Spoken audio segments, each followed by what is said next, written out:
Me chamo Isabel e tenho 55 anos. Nunca pensei que contaria essa história, pelo menos não em voz alta. É daquelas que as pessoas preferem esconder, com medo do julgamento, dos olhares tortos, das perguntas que vêm carregadas de opinião. Mas hoje, sinto que preciso contar. Porque o que vivi com Mateus não foi invenção da minha cabeça. Foi real e intenso. Doloroso. E absolutamente vivo. Aos 55 anos, muitos acham que a gente já deveria estar acomodada. Casamento firme, filhos crescidos, rotina tranquila. No meu caso, era mais ou menos assim. Tive um casamento longo, quase 30 anos. Um marido bom, mas distante. 2 filhos que amo com todas as forças. E uma vida que, aos olhos de fora, parecia perfeita. Mas por dentro eu estava vazia. Comecei a frequentar um clube cultural no centro de Cascais, um lugar simples, mas cheio de vida. Lá, pessoas liam poesia, cantavam, falavam de arte. E foi ali, entre livros empoeirados e xícaras de café mal lavadas, que conheci Mateus. Ele era jovem. Muito jovem. 30 anos. Tinha o dobro da minha energia, o triplo da minha ousadia e um olhar que parecia atravessar tudo que eu escondia de mim mesma. Era músico. Tocava violão como quem respira. Quando ele começou a cantar numa tarde de domingo, senti como se o mundo parasse por um instante. Fiquei observando de longe, tentando parecer desinteressada. Mas ele notou. Sorriu. Aquele sorriso, ainda hoje me arrepia. Tinha algo nele que misturava doçura com perigo. Gosta de música antiga? Ele perguntou, depois da apresentação. Gosto de tudo que tem verdade. Respondi, tentando soar firme. Ele riu. E naquela risada, algo se acendeu dentro de mim. Algo que eu julgava extinto. Passamos a conversar sempre que nos víamos ali. Aos poucos, trocávamos mensagens. Ele me mandava letras de músicas, vídeos de apresentações, poemas que escrevia em guardanapos. Eu fingia não me importar, mas esperava cada mensagem como uma adolescente. Demorei para admitir que estava apaixonada. Me sentia ridícula. Culpada. Mas ao mesmo tempo, viva. E quando ele me convidou para tomar um café no Jardim da Parada, num fim de tarde qualquer, eu aceitei sem pensar 2 vezes. Mateus era encantador. Não fazia questão de esconder o que sentia. Você tem uma luz, Isabel, não se apague. Aquela frase ficou na minha mente por dias. Ninguém me dizia isso há anos. Começamos a nos encontrar em segredo. Não por vergonha do que sentíamos, mas pelo mundo ao nosso redor.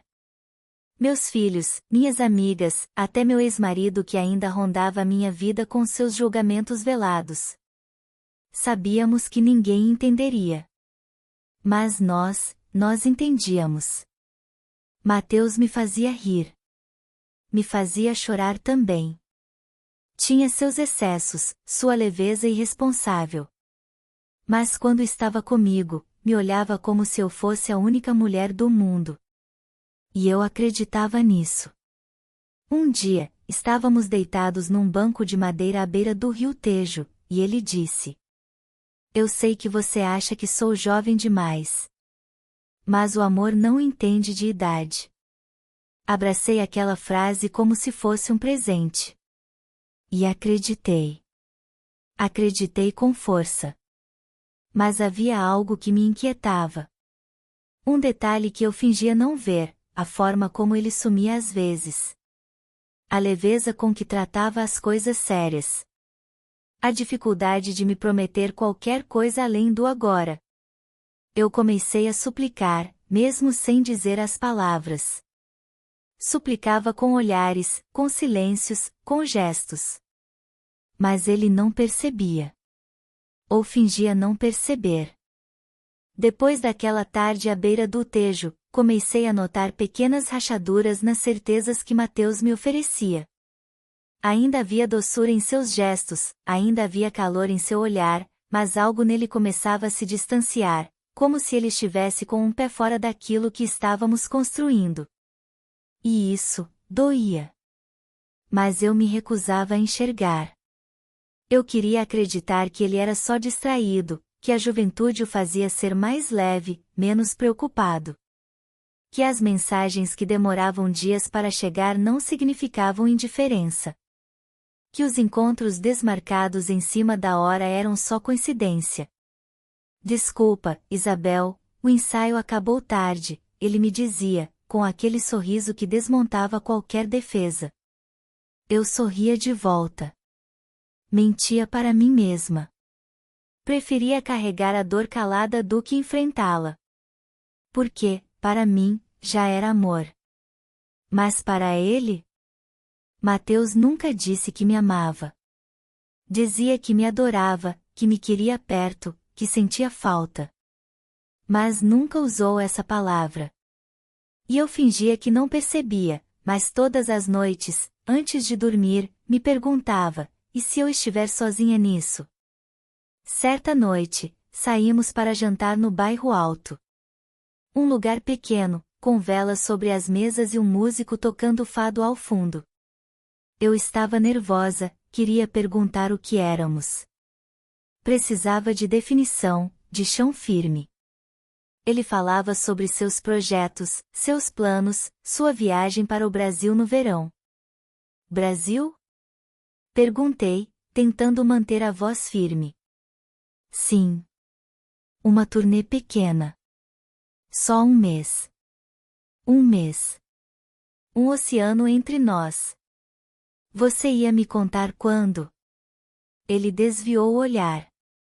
Mexeu no copo, encolheu os ombros. Isabel, não quis te preocupar. Ainda estou decidindo. Mas ele já tinha decidido. Isso estava claro. Fomos embora em silêncio. No carro, ele colocou uma música leve, como se quisesse suavizar o peso da noite. E foi ali, sentada ao lado dele, que senti o primeiro rompimento real. Eu queria gritar. Dizer que doía.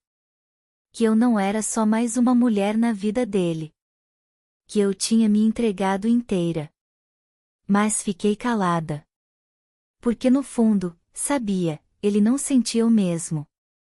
Nos dias seguintes, ele se afastou. Respostas curtas, desculpas repetidas. Eu mandava mensagens e recebia silêncio. E, quando finalmente decidiu aparecer, estava diferente. Menos presente, mais apressado. Nos encontramos no Miradouro de Santa Catarina. O céu estava lindo, mas entre nós havia uma tempestade que ninguém via. Eu só preciso de tempo, Isabel. Disse ele. Tempo para quê, Mateus? Para entender o que sinto. Para respirar. Não quero te machucar. Foi aí que me ouvi dizendo, pela primeira vez em voz alta. Isso doeu demais, mas para você, não.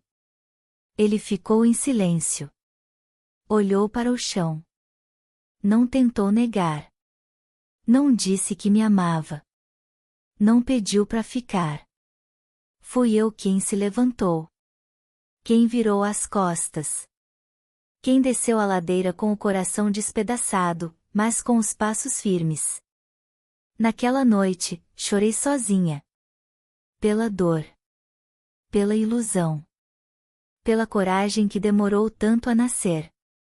E pela certeza de que, apesar de tudo, não era o fim. Porque algo nele ainda me chamava. E o pior, parte de mim ainda queria atender. O tempo passou estranho depois daquela noite no Miradouro. Os dias pareciam mais longos, o ar mais pesado. Eu acordava tentando fingir que estava tudo bem, que aquele vazio ao meu lado não doía tanto. Mas era mentira. Porque doía, sim. Muito. Os primeiros dias foram os piores. O celular mudo. A casa silenciosa. Eu me pegava abrindo nossas fotos, ouvindo as músicas que ele gostava, lembrando do cheiro dele no meu travesseiro. Ridículo? Talvez. Mas o amor, às vezes, é ridículo mesmo. Tentei me ocupar. Voltei para as aulas de pintura que tinha abandonado. Caminhava pela cidade como se buscasse respostas nas calçadas de Lisboa. Conversava mais com minha irmã, evitava falar de Mateus. Só falava dele em silêncio, dentro de mim. Mas o que mais me ajudou foi me ouvir. Entender que eu tinha me apagado por ele. Que aos poucos fui deixando de ser Isabel para me tornar apenas a mulher apaixonada por um rapaz mais novo. E então, aos poucos, comecei a voltar. A rir. A respirar. A gostar da minha própria companhia. Até que ele voltou. Era uma tarde de quinta-feira. Eu estava regando as plantas na varanda quando ouvi a campainha. Abri a porta e lá estava ele, o mesmo olhar de menino, a barba mais cheia, o cabelo um pouco mais bagunçado. Um Mateus diferente. Ou talvez, era eu que tinha mudado. Posso entrar? Perguntou, com a voz baixa, como se tivesse medo da resposta. Assenti, sem dizer uma palavra. Ele entrou devagar, como se cada passo dentro do meu apartamento fosse um pedido de desculpa silencioso. Fui para o Brasil, começou. Precisava de distância. De tempo. Mas cada dia longe de ti me fazia sentir mais, perdido. Eu apenas olhava. Queria ouvir, mas sem me entregar. Já não era aquela mulher carente, que se calava para não perder. Agora, eu precisava de verdade. Senti tua falta, disse ele, se aproximando. E percebi que o que sinto por ti é mais forte do que qualquer medo. Agora sabes o que sentes? Perguntei, cruzando os braços. Ele baixou a cabeça, respirou fundo. Amo-te, Isabel. Demorei a entender, mas é amor, sim. Não quero mais fugir. Por um segundo, meu coração quis correr até ele. Quis esquecer tudo, recomeçar, deixar que esse amo-te colasse cada pedaço que ele tinha partido. Mas eu já não era a mesma. Mateus, tu foste embora no momento em que eu mais precisei. Não disseste uma palavra durante semanas. Eu tive que me reconstruir sozinha. Tu sabes o que isso significa? Ele se aproximou, tentando tocar minha mão. Eu recuei. Eu estou feliz por saber que tu sentes algo. Mas agora, quem precisa de tempo, sou eu. Ele ficou em silêncio. E, pela primeira vez, pareceu entender. Olhou-me nos olhos, com tristeza, mas também com respeito. Eu espero, disse. O tempo que for. Só queria que soubesses que eu voltei. Por ti. Saiu devagar, sem forçar, sem exigir. Deixando atrás de si um ar de saudade e arrependimento. Fechei a porta, encostei-me nela e respirei fundo. Meu coração batia forte, mas havia uma calma nova em mim. Eu ainda o amava, sim. Mas agora sabia que meu amor próprio vinha primeiro. Naquela noite, escrevi no meu caderno uma frase que me acompanharia por muito tempo. Se ele me amar de verdade, vai esperar. E se não esperar, nunca foi amor. Mas algo me dizia que aquela história ainda estava longe do fim. Nos dias que se seguiram à volta do Mateus, algo mudou dentro de mim. Eu continuava com a rotina de sempre, café pela manhã na mesma pastelaria da esquina, aulas de pintura às quartas, conversas longas com minha irmã ao telefone. Mas havia uma inquietação que eu não sabia nomear. Ele tinha voltado. Tinha dito as palavras que eu esperei ouvir por meses. Mas não era só isso que curava. As palavras, por si só, não remendam o que o silêncio destrói. Mateus começou a mandar mensagens. Nada exagerado. Um bom dia aqui, sonhei contigo ali. Pequenos gestos. Como quem planta uma semente e espera, com paciência, que algo brote. Um dia, depois de uma aula particularmente boa, onde pintei um autorretrato e, pela primeira vez, me vi com ternura, recebi uma mensagem dele. Há um festival em Cascais este fim de semana. Queres ir comigo? Sem pressão. Só 2 amigos a verem o mar. Relutei. Por dentro, uma batalha, o desejo de vê-lo versus o medo de me perder de novo. Mas acabei aceitando. Parte de mim queria testar o que eu sentia agora. Queria saber se ainda doía, ou se havia espaço para recomeçar, do jeito certo. No sábado, ele veio me buscar. Estava bonito. Camisa clara, cabelo preso num coque baixo, o perfume discreto que eu reconheceria de olhos fechados. Quando me viu, sorriu daquele jeito meio tímido que sempre me desarmava. O caminho foi tranquilo. Música baixa no carro, conversas leves. Ele me falava do tempo que passou no Brasil, das praias, dos livros que leu, de como sentiu falta dos meus conselhos, da minha voz. Tu me fazes sentir em casa, disse ele, quase sussurrando. Eu sorri, mas permaneci em silêncio. Ainda não era a hora. Chegamos ao festival à beira-mar. Barracas de comida, artesanato, música ao vivo. O sol dourava tudo com uma luz quase mágica.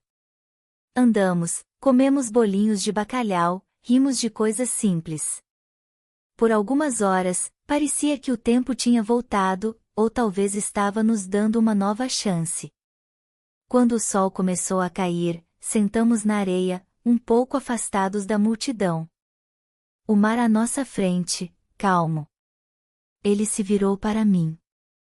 Sabes, eu olho para ti e ainda vejo a mulher por quem me apaixonei. Mas também vejo outra. Mais forte. Mais segura. E, sinceramente, isso me encanta ainda mais. Minhas mãos tremiam levemente. Respirei fundo. Eu tive que me reinventar, Mateus. Não foi fácil. Ainda não é. Mas estou aprendendo a me escolher. Ele pegou minha mão, com delicadeza. Ficamos assim, em silêncio. Não era preciso mais nada. Mas o destino, às vezes, gosta de testar o que parece estar se alinhando. Quando voltávamos para o carro, ouvi uma voz feminina atrás de nós. Mateus? Viramos ao mesmo tempo.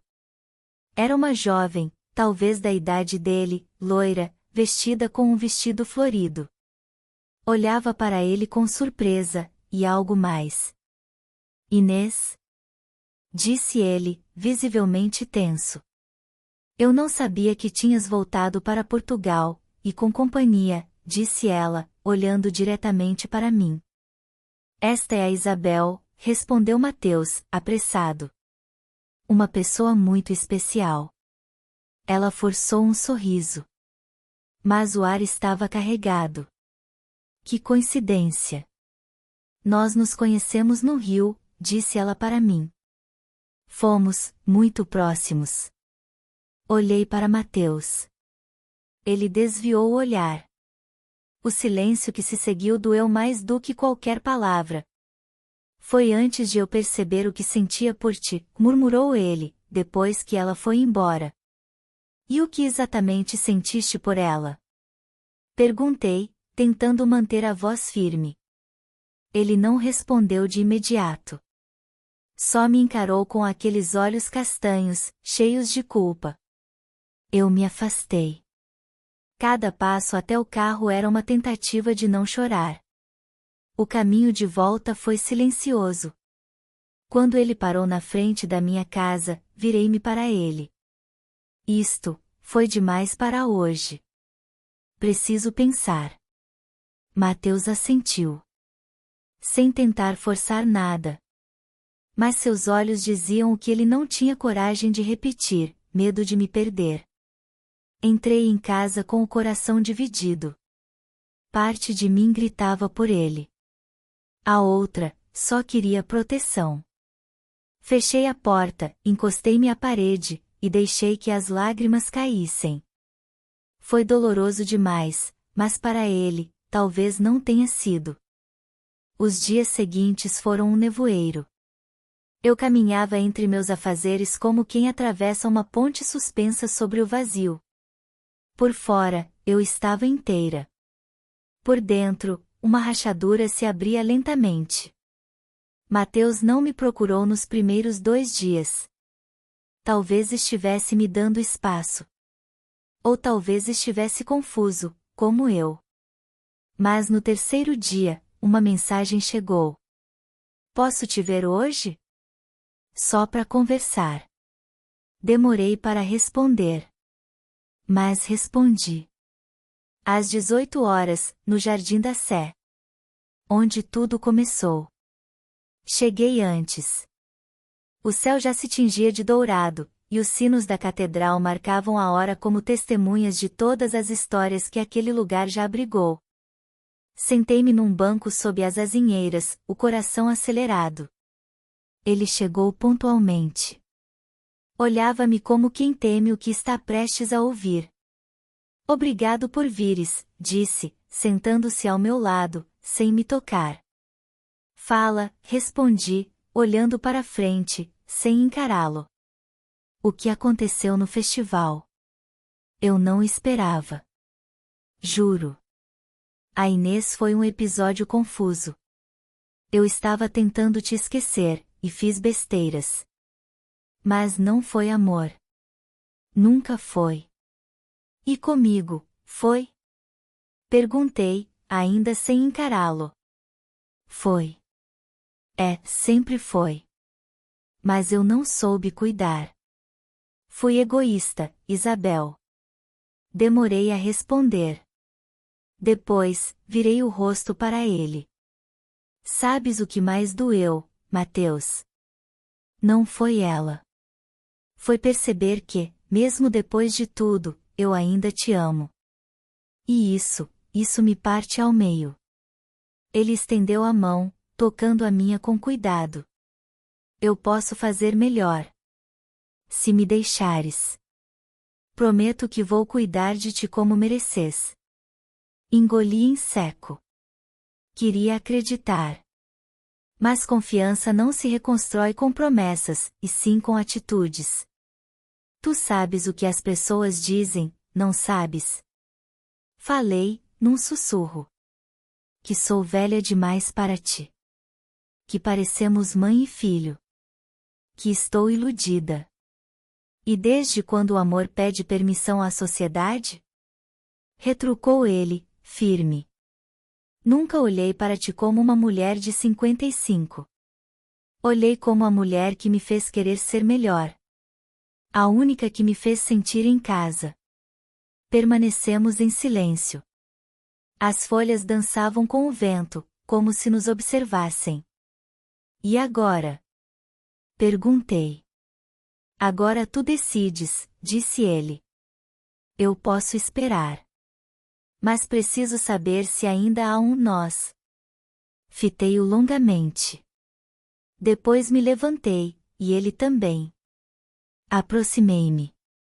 Toquei o rosto dele com delicadeza. Depois, beijei sua testa. Eu preciso me escolher primeiro, Mateus. Se tu me amas, vais entender. Ele assentiu, os olhos marejados. Vou esperar. O tempo que for. Afastei-me, com o coração em chamas, mas a alma tranquila. Pela primeira vez em muito tempo, escolhi-me. Não por orgulho. mas por amor próprio. Semanas se passaram. Voltei às minhas rotinas, mas com um novo olhar. Pintava mais, sorria mais. Às vezes, pegava-me pensando nele. Mas agora, sem dor. Com carinho. Uma tarde, enquanto tomava um café numa esplanada em Alfama, vi uma senhora sorrir ao celular. Ao meu lado, outra lia um livro de poesia. E ali, entre vidas paralelas, percebi, eu não precisava ser definida por ninguém além de mim mesma. Meu celular vibrou. Uma nova mensagem. Voltei a Lisboa. Estou a morar aqui perto. Queria só que soubesses, que continuo a pensar em ti todos os dias. Sorri. Guardei o telefone. E naquele momento, compreendi que amar também é saber esperar. E que, às vezes, quando escolhemos a nós mesmos, o amor verdadeiro encontra o caminho de volta. Mas então, no fim daquela tarde, uma carta anônima chegou ao meu ateliê. Sem remetente. Só um envelope branco, com uma única frase escrita à mão. Nem tudo o que parece passado, está realmente enterrado. E junto dela, uma foto antiga. De Mateus. Com uma mulher desconhecida. E uma criança. O sangue gelou. O coração disparou. Quem era aquela criança? E por que essa história parecia estar apenas começando? Obrigado por estar conosco no canal Na Armadilha dos Desejos. Inscreva-se, curta e não perca novas histórias.